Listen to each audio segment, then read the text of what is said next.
National Integration Day today. Today I stand in front of you to speak a few lines on the given topic. 15th of August 1947, the day India got freedom. After our long search for freedom was over, freedom asked us, "What will you search for now?" We replied, "We will search for a tomorrow which we can write ourselves, where dreams are limitless and every step moves us forward. We will search for a tomorrow where the world learns from us and we learn from the world. A tomorrow which is bright and golden. A tomorrow where we are all together." So after 76 years of independence, we arrive at this question: have we achieved everything that we aspired for? Today we are talking about India 2047, a developed nation. But before jumping to 2047, let's analyze the present situation in 2023. MPPI report states that India has still 230 million people living in poverty and hunger. Agriculture, which employs the largest workforce in India, is only able to contribute only 17% of the GDP. We have educated youth, but many of them, they are unemployed. Crimes against women have been increasing since 87%. And many other things. Several regions of our country are tormented by violence, hate crimes and whatnot. Not only this, our national capital of Delhi is choking with pollution. But we must also concentrate on the achievements of our country. We have become the 5th largest economy in the world, a frontrunner in healthcare and education, a strategic force that every government in this world wants to partner, and Atmanirbhar in the case of infrastructure. Our athletes have outperformed ourselves by holding a record of more than 100 medals in the 2023 Asian Games. We have passed a complete milestone after 23 years. We have successfully been able to pass the Women's Reservation Bill. We have put forward the UPI payment innovation in front of the world today.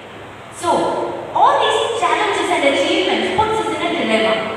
Whether we will be able to achieve the target of a developed nation by 2047 or not. But let me remind you, my friends, once upon a time we were that nation who used to transport rockets and satellites on bullock carts. Today we are that nation, only nation in the country to land successfully on the south pole of the moon with Chandrayaan.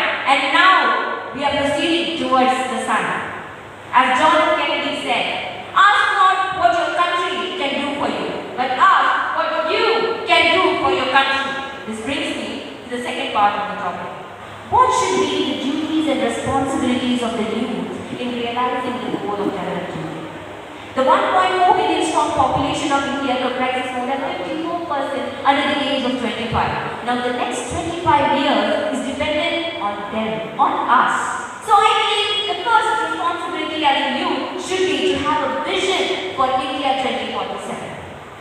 The youth, comprising me and you, should start by conceptualizing an India where no stomach sleeps hungry, where every woman walks freely during the night, where every people is not tormented by casteism or religious extremism, an India which is a role model for the nations to follow, an India where nature and environment breathes peacefully.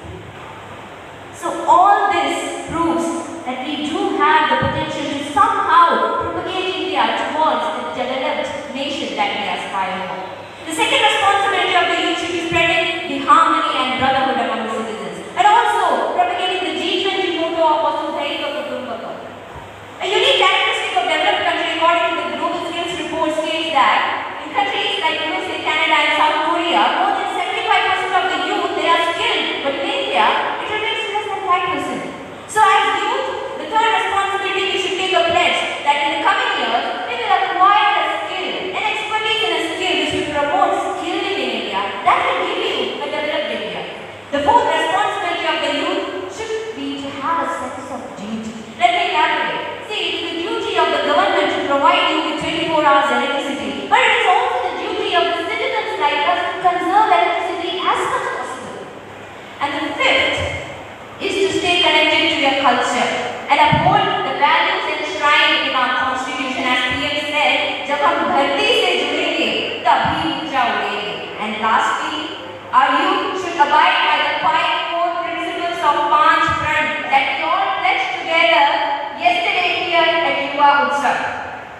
So, when the duties and responsibilities are over, I believe that if every one of us fulfills their individual duties and responsibilities, we will be able to achieve the Developed India tag even before 2047. I would like to conclude by stating that 76 years ago, our forefathers sacrificed their lives to give us this independent future. And now, the responsibility lies with us to propel this country forward. And reminds me of the time when Indira Gandhi, whose birth anniversary we are celebrating today, asked Rakesh Sharma, the first Indian in space, "Upar se Bharat mein kaisa dikhta hai?" Means, how does India look like in space? And Rakesh Sharma said, "Sare jahan se achhe." Let us youth come together to make these words come true. Let us unite forces to become the undisposable human resource for our country. Let us propagate this country to become a beacon of hope and progress in this nation. As always, someone has rightly said, "Sambhav hai sab kuch, asambhav kuch nahi. Sambhav hai sab kuch, asambhav kuch nahi. Kar hausla buland, viksit Bharat ka ख्वाब दूर नहीं, विकसित भारत